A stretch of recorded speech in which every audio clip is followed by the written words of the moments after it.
দাম্পত্য জীবনে সুখের চাবিকাঠি হলো উভয়কে বুঝতে পারা। স্ত্রীকে ভালো রাখার মানেই ভালো খাবার আর ভালো বাসস্থান নয়, তার আত্মিক শান্তিটা কিন্তু খুবই জরুরি। সবাই বিলাসিতায় সুখী হয় না।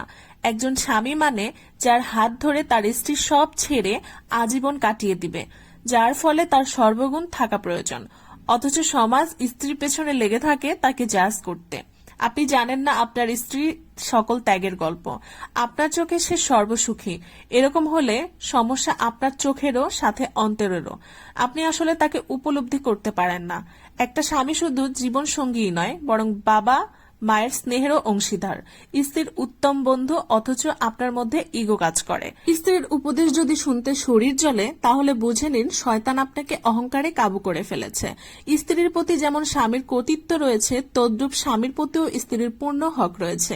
সংসার জীবনে কলহ আসবেই, কিন্তু সেই কলহের জবান দিয়ে যেন এমন কিছু বের না হয় যেটা সাংসারিক জীবনটাকে বিষাদময় করে দেয়। জীবনটা কেটে যাবে, কিন্তু জবানের কষ্টের যা ঘা তা কোনো মলমই শুকাবে না। স্ত্রীর অনুভূতিগুলো তার হয়ে ভাবলে বুঝতেন তাকে। বিশ্বাস করুন, জগতের সব নারী ভালোবাসা, আদর ও আহ্লাদের কাঙ্গাল। এসব দিয়েই প্রতিটি নারীকে সহজেই কাবু করা যায়।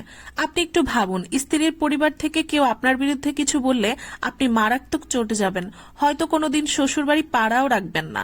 অথচ প্রতিনিয়ত আপনার স্ত্রীর সাথে এটাই হয়ে চলে। যেখানে আপনিই পারেন না ফ্যামিলি ছাড়া কাউকে আপন করতে, সেখানে তার উপর কিভাবে চাপিয়ে দেন। মেয়ে বলে কি মানুষ না? আপনি যেই মায়ের সন্তান, সেও সেই মায়েরই সন্তান, বরং বাবার রাজকুমারীও। আচ্ছা, কোন আইনে লেখা একটা মেয়েকে এসব সহ্য করতেই হবে? না রাষ্ট্রীয় আইন, না ইসলামিক শরিয়া। শরিয়াতের দৃষ্টিতে নারীরা এহসান করে, না করলে বাধ্য নয়। স্ত্রীকে সম্মান দিতে শিখুন, কেননা আল্লাহর কাছে ওই ব্যক্তি উত্তম যে তার স্ত্রীর নিকট উত্তম। আমার কথা না, হাদিসের কথা। একজন স্বামীকে খুবই সাপোর্টিভ হতে হবে। উত্তম জীবনসঙ্গী না পেলে জীবনটা এত বেশি তিক্ত হয়। আবার এটাও ঠিক, সবার নসিবে সব জোটে না। একটা ছেলের পোস্টে দেখলাম, এই গরমে আমার জন্য কিচেনে গিয়ে রান্না করতে পারবা? না পারলে প্লিজ আমাকে ভুলে যাও। পোস্ট দেখা মাথায় আসলো, তোর জীবনে কোনো মেয়েই আসবে না, আবার করবে রান্না? আমি একটা জিনিস দেখে এসেছি, চিল্লায়া রাগ দেখায় বা জোরাজোরি করে মেয়েদের থেকে কিছু আদায় করা যায় না।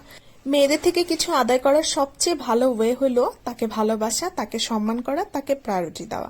ওইসব জিনিস পাইলে এই গরম কেন, রাতে 3টা বাজলে উঠে কিছু খেতে চাইলে মেয়ে মানুষ আপনাকে রান্না করে খাওয়াবে। আপনি ভালোবাসেন, কেয়ার করেন, সম্মান করেন, সব প্রায়োরিটি তারে দেন। বিনিময়ে দেখবেন কি যে ভালোবাসাটা আপনাকে সে দিচ্ছে। এই তীব্র গরমে আপনি কিছু খেতে চাইলে আপনাকে ভাই নিশ্চিত খাওয়াবে। আমি আমার সকল বোনদেরকে বলছি, এই তীব্র গরমেও যে পুরুষটি রোজগারের জন্য হাসি মুখে ঘরের বাইরে গিয়ে কাজ করে, ঘরে ফেরার পর তার সাথে হাসি মুখে কথা বলুন, তাকে হৃদয় উজাড় করে ভালোবাসুন। আর সকল ভাইদেরকেও বলছি, এই ভ্যাপসা গরমেও যে নারীটি হাসি মুখে রান্নাঘরে গিয়ে উত্তপ্ত আগুনের সামনে দাঁড়িয়ে পরিবারের জন্য যথাসম্ভব সুস্বাদু খাবার প্রস্তুত করার চেষ্টা করে, ঘরে ফিরে আপনিও তাকে হৃদয় উজাড় করে খুব ভালোবাসুন। দিন শেষে এই ভালোবাসাটাই আমাদের সব কষ্ট ক্লান্তিকে দূর করে দিয়ে মানসিক শান্তিতে ফিরিয়ে আনে। তাই একে অপরকে ভালোবাসুন। আচ্ছা, আজকে রান্না করেছিলাম গরুর মাংস দিয়ে, রসুন দিয়ে, আলুর পাতলা ঝোল। এরকম ভাবে রেসিপি কার কার ভালো লাগে অবশ্যই কিন্তু কমেন্টস করে জানাতে পারবেন। আর রান্নাটা কেমন লাগলো জানাতে ভুলবেন না। আল্লাহ হাফিজ সবাইকে।